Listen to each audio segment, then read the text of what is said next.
10 जनवरी 2018। ये true crime story है एक 8 साल की प्यारी सी और मासूम सी बच्ची आसिफा की। आसिफा अपने मम्मी पापा के साथ जम्मू कश्मीर के कठुआ डिस्ट्रिक्ट में रहती थी और वहाँ के लोग कुछ महीनों तक ज़मीन को लीज पे लेते हैं ताकि उन्हें अपना भेड़ बकरियाँ और घोड़ों को घास चराने की जगह मिल जाए। ऐसे ही आसिफा के मम्मी पापा ने भी कठुआ डिस्ट्रिक्ट के रासाना विलेज में ज़मीन लीज पे लिया था, तो वो हमेशा अपने घोड़ों को घास चराने के लिए आसपास के जंगलों में लेके जाते थे। हमेशा की तरह आसिफा अपने घोड़ों को लेके पास के जंगल में चली जाती है। दोपहर का समय था और आसिफा के ममा ने भी जाने से पहले आसिफा से कहा था कि लंच से पहले आ जाना। लंच का समय बीत जाता है और शाम के 4 बज जाते हैं। एक एक करके सारे घोड़े वापस आ चुके थे, बट आसिफा घर वापस नहीं आई थी। ऑब्वियस सी बात है, अब उनके पेरेंट्स काफ़ी ज़्यादा परेशान हो गए थे, तो वो दोनों खुद आसिफा को ढूंढते हुए गए, बट आसिफा मिली नहीं। 17 जनवरी यानी आसिफा के खो जाने के 7 दिन बाद एक नेबर दौड़ते हुए आता है और आसिफा के पेरेंट्स से कहता है कि उन्हें जंगल में आसिफा की बॉडी मिली है। उन 7 दिनों में आसिफा के साथ जो कुछ भी हुआ वो किसी नरक से कम नहीं था, और आगे जाके इस केस के बारे में सिर्फ इंडिया ही नहीं बाकी सारे कंट्रीज भी बात करने वाली है और काफ़ी सारे प्रोटेस्ट भी होने वाली है। 2018 में हर जगह इस केस के बारे में चर्चा हो रहा था। शायद आप में से भी काफ़ी सारे लोग इस केस के बारे में ऑलरेडी जानते होंगे।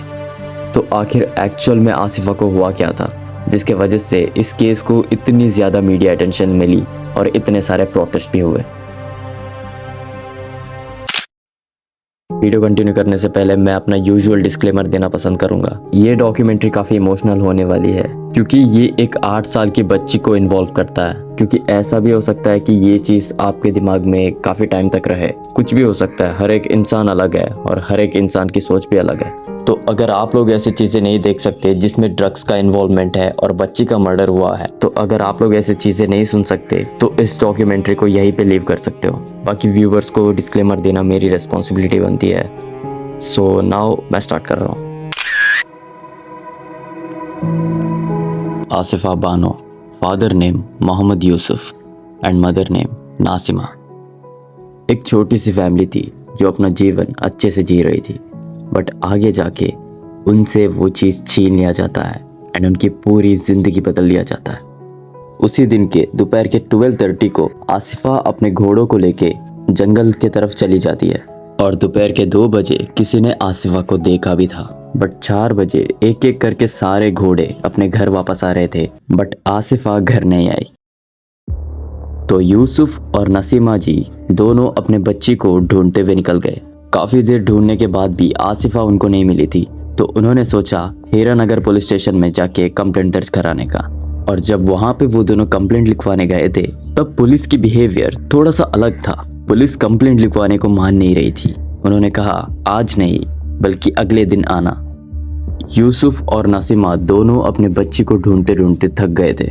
10 जनवरी पूरा बीत जाता है और अगला दिन भी बीत जाता है। ऐसे ही दिन बीते जा रहे थे, बट आसिफा का कुछ पता नहीं था और यहाँ पे पुलिस को मजबूरन इन्वेस्टिगेशन स्टार्ट करना पड़ा। हम इस बात का थोड़ा सा भी अंदाज़ा नहीं लगा सकते कि यूसुफ और नासिमा इन दोनों की कंडीशन क्या थी वहाँ पे।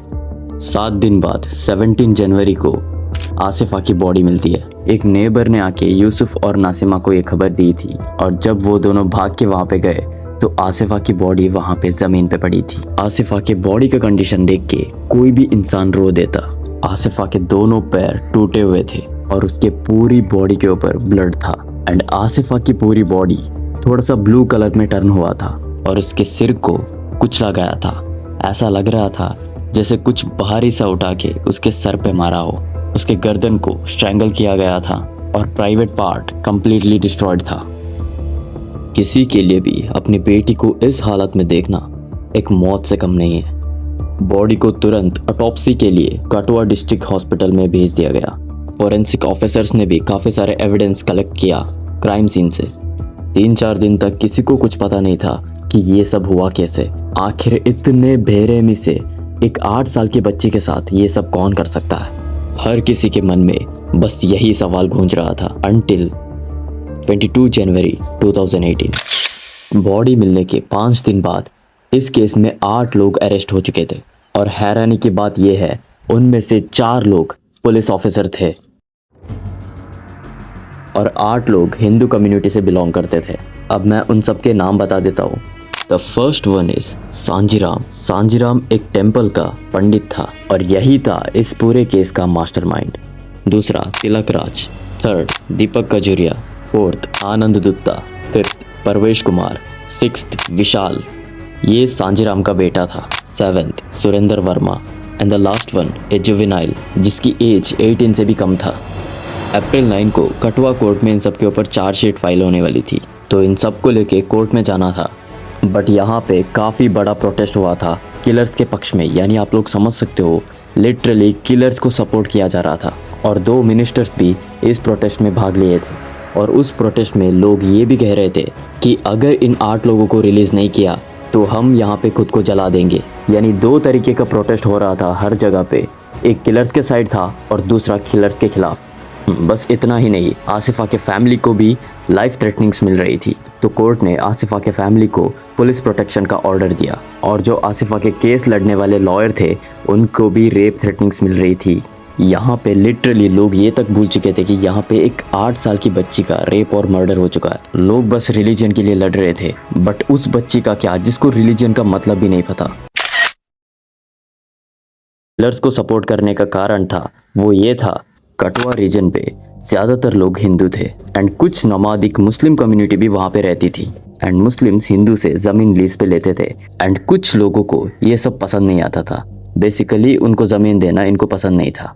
तो इतने में आप सब समझ चुके होंगे कि ये हो क्यों रहा था, मुझे ज़्यादा डिटेल में जाने की ज़रूरत नहीं है। और इन सब में सांजीराम जो कि केयर टेकर था मंदिर का, वो बहुत ज़्यादा हेट करता था इस चीज़ को एंड वो आसिफा को रोज़ देखता था आसिफा अपने घोड़ों को ग्रेजिंग करा रही थी, तो ये सब सांजीराम को पसंद नहीं आ रहा था। तो उसने उस कम्युनिटी से बदला लेने का सोचा। जनवरी 7 यानी 3 दिन पहले उसने अपने नेफ्यू को कॉल किया, यानी बहन का बेटे को कॉल किया। ये वही बेटा है जिसकी एज 18 से कम है और सांजीराम ने उस माइनर लड़के को सारा प्लान बता दिया। अब अगले दिन 8 जनवरी को उस माइनर लड़के ने अपने फ्रेंड परवेश कुमार को सारा प्लान बता दिया और उन दोनों ने मिलकर प्लान किया आसिफा को किडनैप करने का।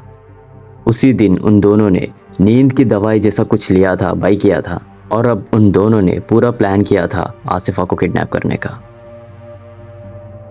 10 जनवरी 2018 इन दोनों लड़कों ने आसिफा को उस दिन देखा और दोपहर के 2 बजे के अराउंड आसिफा अपने घोड़ों को ढूंढ रही थी। तो दोनों ने आसिफा को अप्रोच किया और उससे कहा कि हम तुम्हारे घोड़े कहाँ हैं ये जानते हैं, हमारे साथ आओ। आसिफा उनके पीछे गई और आधे में उस माइनर ने सांजीराम को कॉल करके कहा कि हमने आसिफा को किडनैप कर लिया। तो आसिफा अब डरने लगी थी, तो उन दोनों ने आसिफा के सिर पे मारा और उसके मुंह पे नींद की दवा खिला दी।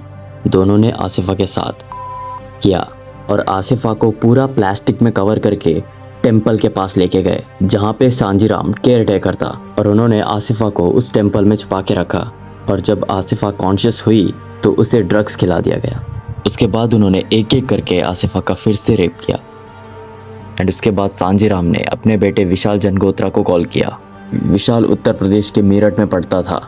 कॉल पे सांजीराम ने विशाल से कहा कि उनके पास एक 8 साल की बच्ची है जिसे उन्होंने टेंपल में कैद करके रखा है और वो सब उसका भी कर चुके हैं, तो अगर तुम्हें भी करना है तो जल्दी से उत्तर प्रदेश से यहाँ पे आ जाओ। कोई इंसान इतना ज़्यादा नीचे कैसे गिर सकता है, सिर्फ 8 साल की बच्ची है यार वो। खैर अगले दिन 12 जनवरी को विशाल मेरठ से जम्मू आ जाता है और वो भी आसिफा का रेप करता है। यहाँ से कंटिन्यूसली 5-6 दिन आसिफा के साथ रेप किया जाता है। इन लोगों ने आसिफा को ड्रग्स दिया और खाना भी नहीं खिलाया, लगातार उसके साथ बलात्कार हो रहा था। अब इतने दिन बीत जाने के बाद सांजीराम कहता है कि अब वक्त आ चुका है आसिफा को ख़त्म करने का, तो वो आसिफा को मारने की तैयारी कर रहे थे। तब एक पुलिस ऑफिसर कहता है कि अभी मत मारो, मैं एक आखिरी बार उसका रेप करना चाहता हूँ। इतना सब कुछ होने के बाद दीपक खजूरिया ने आसिफा को स्ट्रैंगल किया, बट आसिफा के सांसें अभी भी चल रही थी एंड जो एक माइनर लड़का था उसने एक पत्थर लिया और उस पत्थर से 2 बार आसिफा के सर पे मारा और यहाँ पे आसिफा की सांसें रुक चुकी थी। बाद में उन्होंने आसिफा के बॉडी को जंगल में फेंक दिया और इसी तरह एक प्यारी सी और मासूम सी बच्ची आसिफा की जिंदगी उससे छीन लिया गया।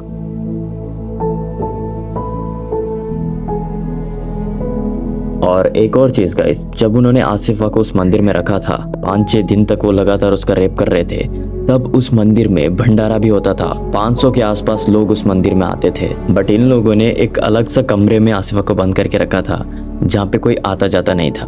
काश उस दिन कोई एक इंसान ये सब होते हुए देखता तो शायद आसिफा आज हमारे साथ होती।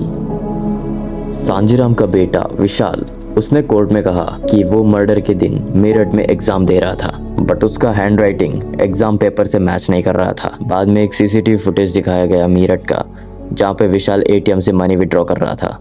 10 जून 2019 कोर्ट का जजमेंट आया और विशाल को लैक ऑफ एविडेंस के वजह से रिलीज कर दिया गया, यानी विशाल के खिलाफ एविडेंसेस काफ़ी नहीं थे। Sanjiram 25 years in prison, Deepak Khajuria 25 years in prison, Parvesh Kumar 25 years in prison. और एविडेंस डिस्ट्रॉय करने की वजह से तिलक राज, आनंद दुत्ता और सुरेंद्र वर्मा को 5 साल की इम्प्रिजनमेंट हुई और जो माइनर लड़का था उसे चिल्ड्रन रिफॉर्मेटरी स्कूल भेज दिया गया। एंड एक और चीज़ गाइस, जब आसिफा का अंतिम संस्कार होने वाला था तब वहाँ के विलेजर्स ने उस विलेज में करने से मना कर दिया था, मतलब वो अंतिम संस्कार करने नहीं दे रहे थे। फिर 7-8 किलोमीटर दूर जाके अंतिम संस्कार करना पड़ा। कोई सोच भी नहीं सकता उन माँ बाप में क्या बीत रही होगी। एंड गाइस, आप सबका क्या कहना है इस केस पे, प्लीज़ कमेंट में अपना ओपिनियन ज़रूर देना। एंड अपने आसपास के बच्चों का ध्यान रखना, कोई भी हो सकता है, आपके बहन, आपके खुद के बच्चे या फिर पड़ोसियों के बच्चे, क्योंकि बच्चे तो बच्चे होते हैं ना, उन्हें क्या पता इस दुनिया के बारे में। सो या that's it for today's case. And अगर आप लोग भी मेरी तरह थोड़ी सी भी ट्रू क्राइम में इंटरेस्टेड हो तो प्लीज़ इस चैनल को सब्सक्राइब कीजिए।